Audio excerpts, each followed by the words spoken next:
নমস্কার সকলকে, শ্যামলী রান্নাঘরে সকলকে স্বাগত। আজকে করব সবজি দিয়ে চচ্চড়ি। তার মধ্যে একটু চিংড়ি মাছ দেবো, কারণ নিরামিষ তরকারি আমার মেয়ে খুব একটা খেতে চায় না। একটু চিংড়ি মাছ পড়লে সবজি খেয়ে না, নাহলে সবজি একদম খেতেই চায় না। সবজির মধ্যে একটু পেঁপে নিয়েছি, মেয়ে তো পেঁপে এমনি একদম খেতেই চায় না, একটু মাছ দেবো খেয়ে নেবে।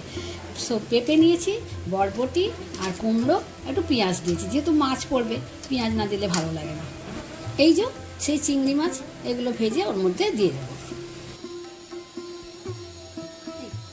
চিংড়ি মাছগুলো আমি ভেজে নেব।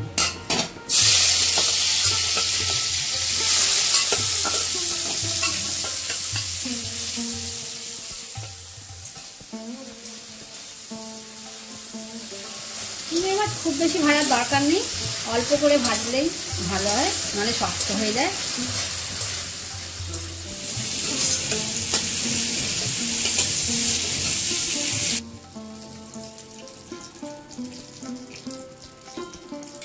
মাছ ভাজার তেলে এবার শুকনো লঙ্কা আর 5 ফোড়ন দেব।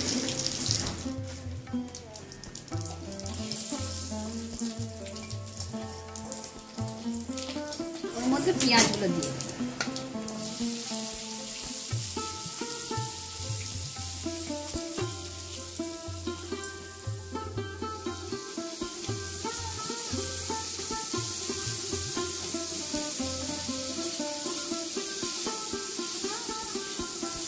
পেঁয়াজগুলো একটু ভাজা ভাজা হয়ে গেছে।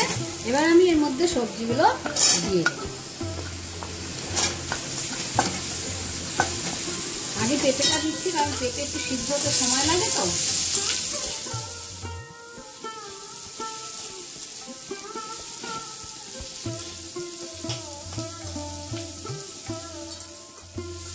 কুমড়ো আর বরবটিগুলো দিয়ে দেব।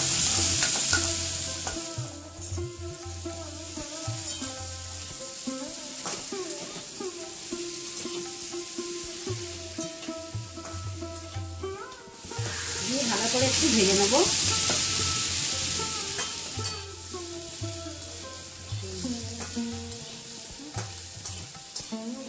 একটু স্বাদ মতো নুন দেব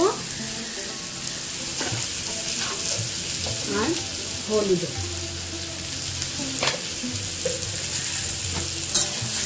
আমি মিষ্টি দিলাম না, আপনারা মনে করলে একটু মিষ্টি দিতে পারেন।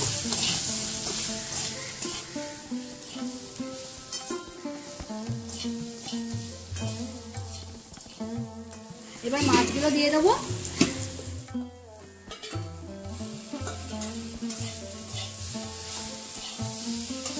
দিয়ে জল ঢেলে দেবো।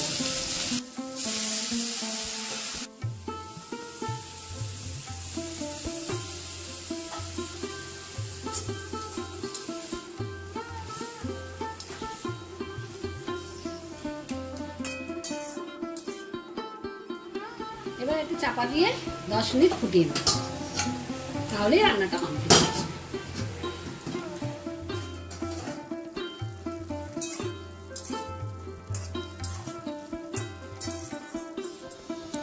এবার শুকনো করে নিলাম, নিয়ে তরকারিটা মোটামুটি হয়ে গেছে, নামিয়ে ফেলেছি।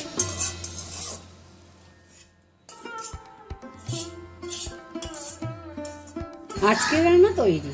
কেমন লাগলো আপনারা কিন্তু জানাবেন কমেন্টে।